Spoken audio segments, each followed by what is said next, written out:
Good evening and good day, whatever time it is for you. I am thankful that you're here. I'm looking forward to spending time with you. Hey everyone, my name is Tara. I am a certified peer support specialist and I am here to provide support to anybody who needs it. I specialize in recovery, specifically substance misuse and mental health recovery. And I've got some things that I want to talk with you all about this evening. Megan, hey Tara in chat, hit that like button while you're coming in. Thank you so much for saying that, Megan. Yes, definitely hit that like. That is something I never remember to say on my own. So I really appreciate when y'all say it, especially my mods. It's so helpful to get that reminder. So thank you very much. Welcome. If you're just coming in, welcome. Let me know who you are. Drop a comment. And I'm so glad you're here. Artem, hey Artem, nice to see you. Welcome in, welcome in. So tonight I want to talk with you all about boundaries and community guidelines. So this is a hard thing for me to bring up. I really, really like the idea of boundaries being something personal and that don't necessarily need to be communicated. However, it has been brought to my attention that a few people in this community have felt uncomfortable with some conduct that's been going on. So I took it upon myself to review the YouTube community guidelines. And I also had to consult my peer support specialist code of conduct. Now, as a peer support specialist, I am certified, a professional in this industry. And it's really important to me to keep my certification. I do not want to lose my certification. So I have an ethical code of conduct that I am required to adhere to. And so I just wanted to take some time today to talk about that with you all. Also talk about the YouTube community guidelines and to hear from you all, to hear if any of you have, I forgot to put my phone on do not disturb. Let me put it on do not disturb real quick. Okay, thank you for bearing with me. I'm wondering if you all have any kind of boundary issues that you would want to communicate either for this community or if there's something going on in your life where you're like, I think this is a boundary issue. I'm not quite sure how to communicate it. I have received video requests for a boundaries theme, of a topic covering boundaries, and it's not something that I've done yet. So I would love to see what y'all have to share in terms of boundaries. Like, what do you struggle with? When do you know, like, do you communicate boundaries? Do you hold them to your chest? Like, I want to hear all things boundaries, and especially if you are looking for support on how to manage boundaries, type it in the chat. Let me know what's going on. Let us know what's going on. And let's try to get through this conversation together and let's be stronger on the other end of it, is my hope. Mo in the house. Hey, Morrison. Nice to see you, friend. Welcome in. Welcome in.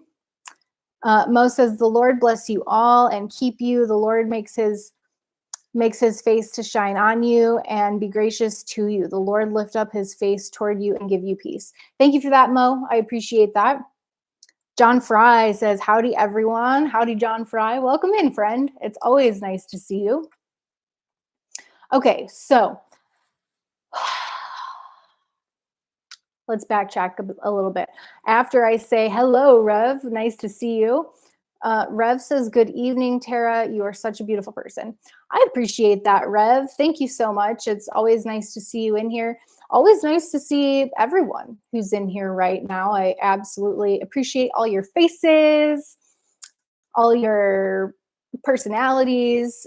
We all bring a lot to the table. And I couldn't do this without you. Like, if I was just sitting here talking with myself, it wouldn't be as much fun. So I really appreciate you for coming in. I'm going to wet my whistle here while we're...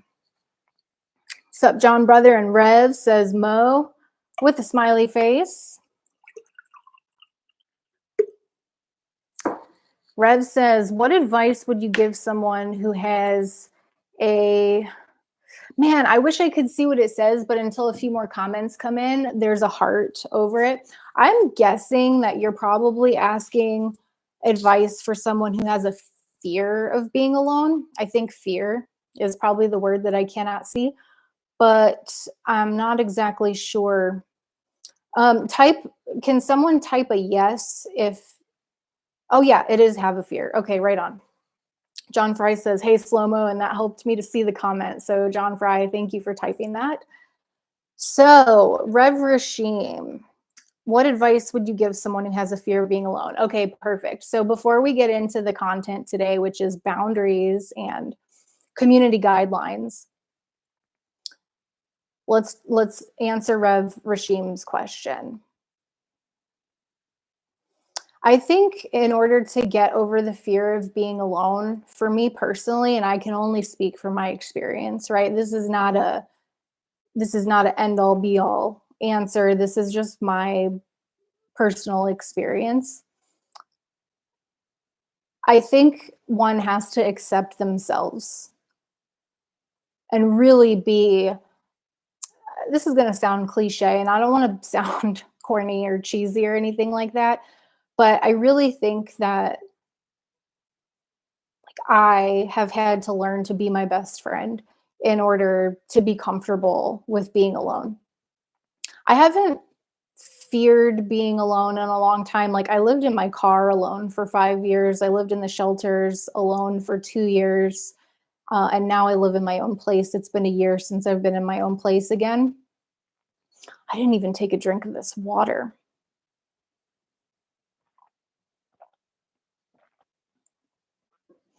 I think in order to be comfortable with all that time that I spent alone, albeit like I wouldn't say that I didn't feel lonely for the past 8 years that I've spent alone,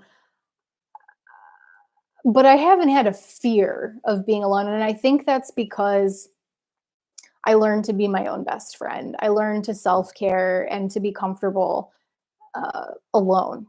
Now, that being said, I think building a strong support system is a really important part of certainly recovery. But recovery aside, I think building a strong support system is an important part of life.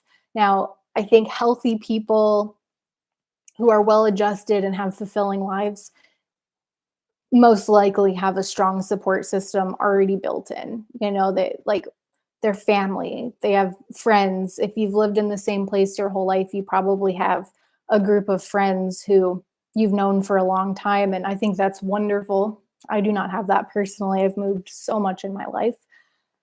Um, Working on establishing a strong support system locally.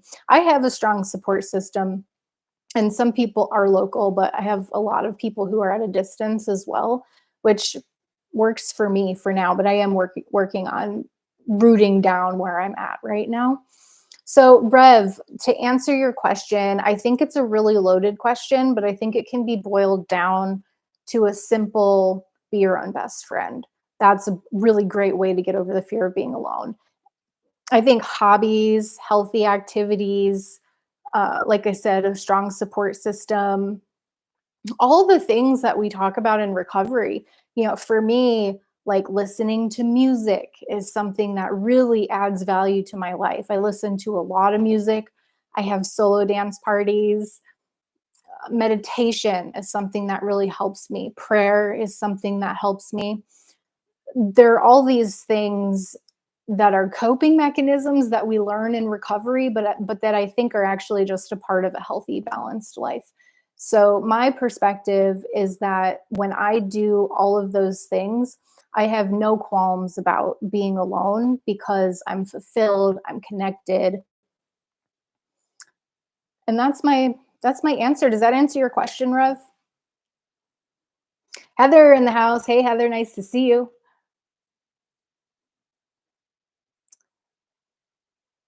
Rev, I just read that.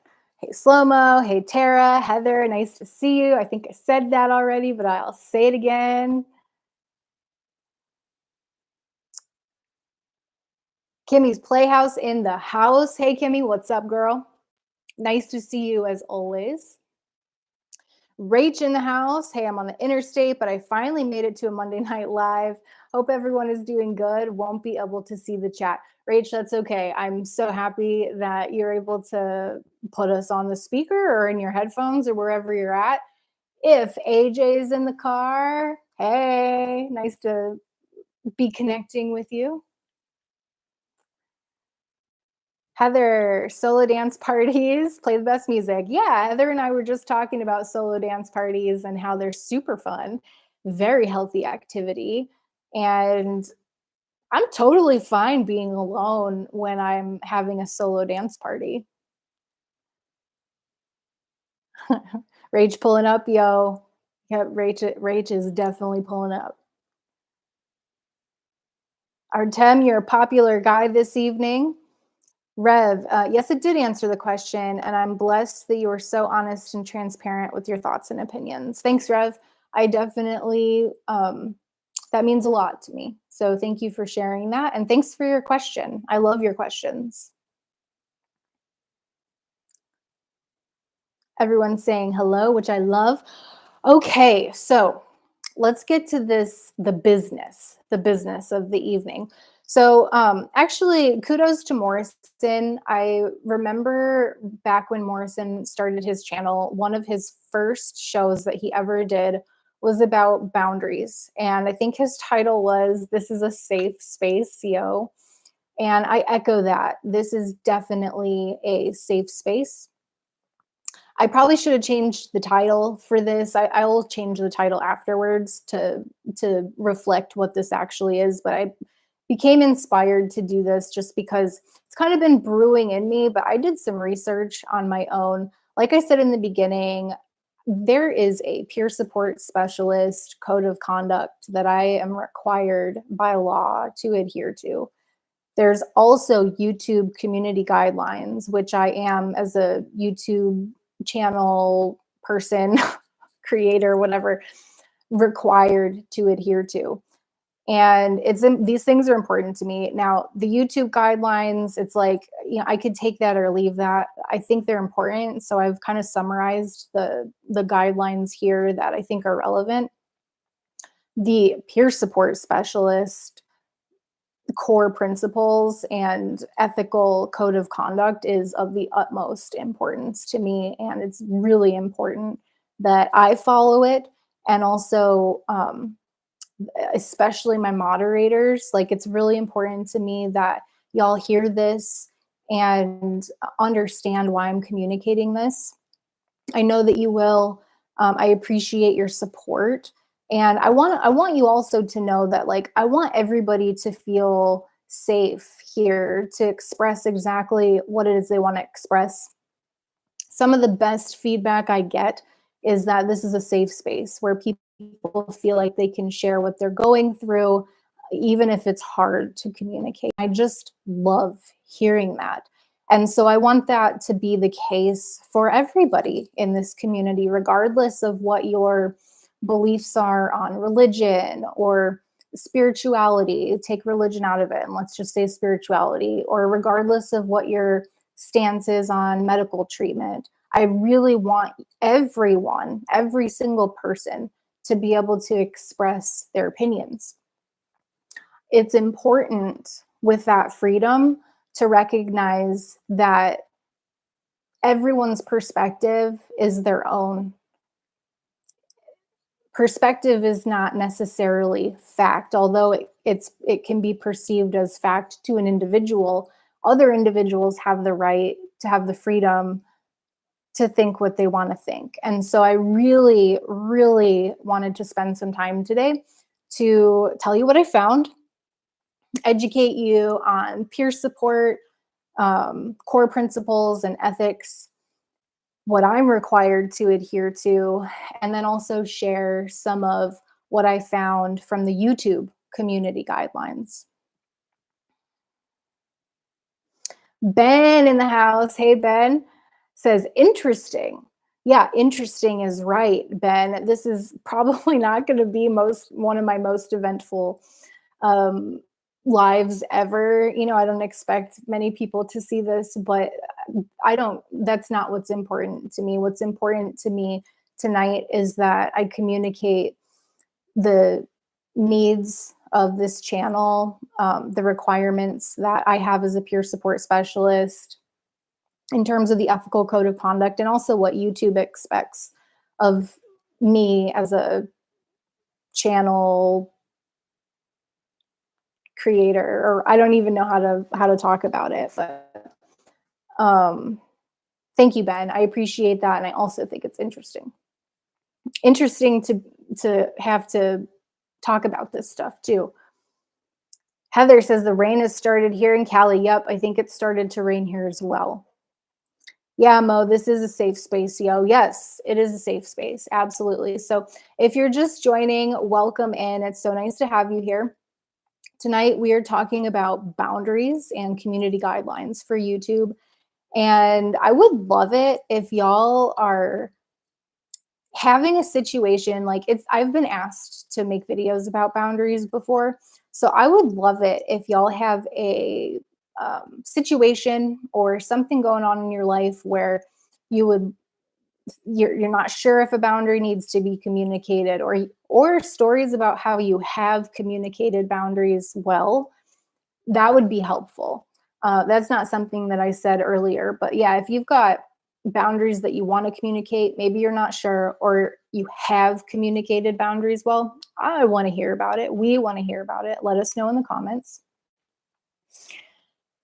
So in terms of the peer support specialist certification, peer support is an inclusive practice. And regardless of what my personal beliefs are, I am required by the code of ethics to respect and to accept someone else for their spiritual beliefs, or their medical care beliefs, or their cultural background. Those are three really big key areas in peer support that, like I said, I am ethically required to respect what other people's perspectives are. So again, I'll repeat those, and this is not an exhaustive list, but spirituality, religion, culture, and medical care, those areas are all really important for me as a peer support specialist to respect other people's perspectives. And so everyone in here, I want you to know that this is a safe space for you to be, regardless of what your perspective is on those topics and other topics. There's other topics that I don't usually go into, like politics, for example. That would be a good example of something that hasn't really come up here on this channel. But like, if it did, it would be important to respect other people's perspectives. And we are absolutely 100% allowed to have our own opinions on things. This is not about shutting people down and not allowing people to have voices, because on the contrary, I really want you to be able to have your opinion and for you to feel safe here expressing it. That being said, it's important as a peer support specialist to realize that other people are entitled to their own opinions. So what I see as truth, or what I have been raised to believe in terms of my cultural beliefs, like, for example, I shake with the right hand, right? Well, not every culture does. Some cultures shake with the left hand. Some people, their right hand, like some cultures, I forget what country it is, but I had a professor in university who was from, I cannot remember what country she was from, but the right hand is your, what hand. Like, they actually wipe number 2 with their right hand. And so they shake with their left hand. And when I learned that, I was like, what? And they think we're gross for using toilet paper.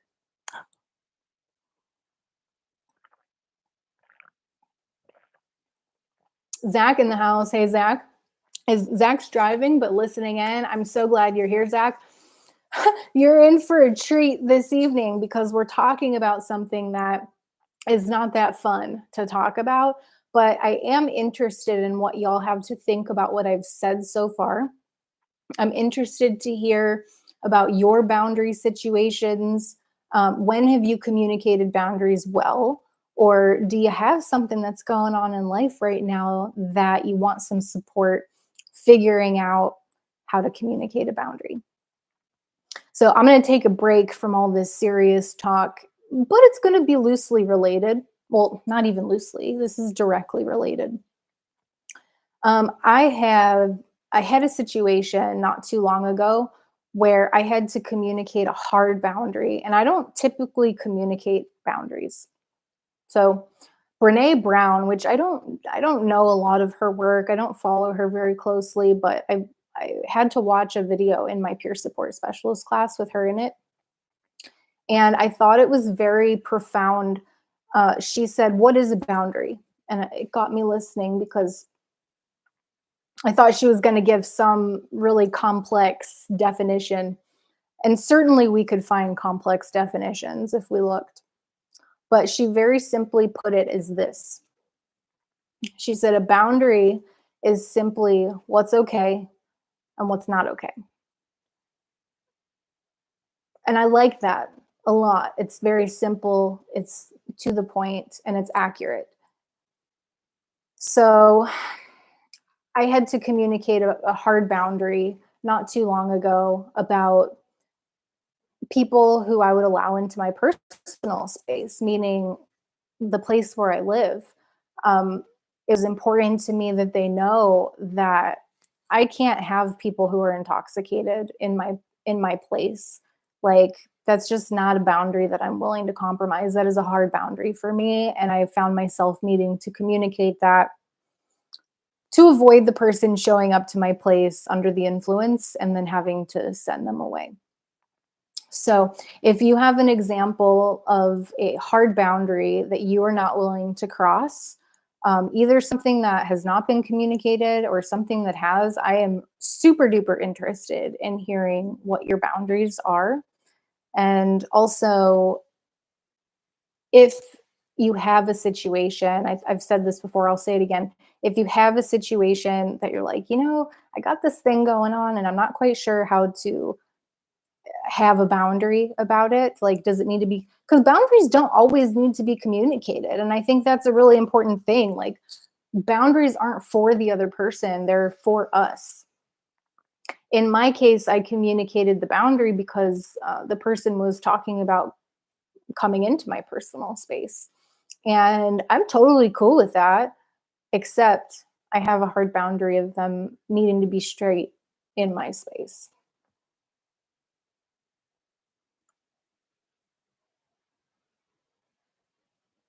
Morrison, will you define respect? I truly want to know what respect someone's perspective means to you. Okay, so this is a good question. Define respect. To me, without looking up the definition, which I'm tempted to look up the definition just to get some support with this, and I'm going to do that actually. We're going to take a little trip into the dictionary and I'm going to look it up.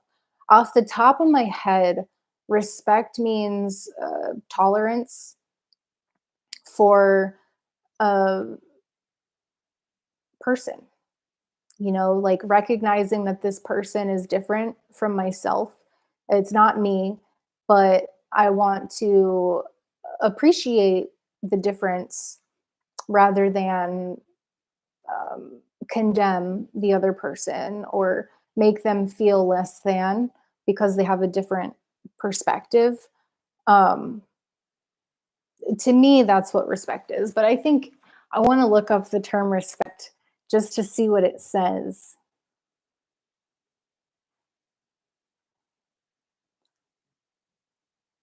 Thanks for bearing with me, y'all.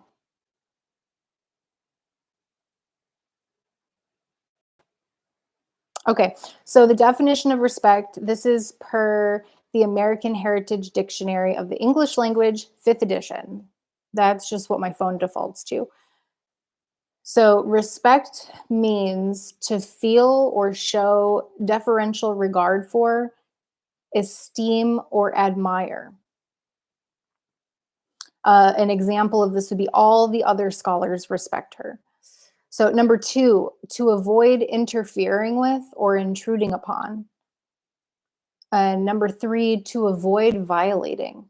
I like this definition. It takes the emotion completely out of things and is a very kind of black and white in my from my perspective. It's a black and white definition, um, especially number two, where it says to avoid interfering with or intruding upon. Number three, to avoid violating. Number one, to feel or show deferential regard for, esteem or admire. I think that just having I like that word admire. I think having a unconditional positive regard for someone, that's a core principle that we learn in peer support specialist training. There's this saying that we were taught about in the very, I think it was the first day of class. Kind of want to pull my book out, but I'm going to go off the cuff here and just say, um, treatment follows conception. That's the phrase. Treatment follows conception. What do you think that means? Because we had to talk about that a little bit. I'm going to jot this down. Let me know what you think that means. Treatment follows conception. See if any of you have anything you want to share with that. Treatment follows conception. What does that mean to you? And then I'll tell you what it means to me. Let me read some of this comments. Realist EDM in the house. Hey, Realist, nice to see you. Nasiri, I hope I said that correctly. Hey, nice to see you. Marky Rizzo in the hizzo. Hey, Marky, nice to see you, friend. I'm so glad you're here. Artem. Okay, so let's see. Mo, did I answer your question about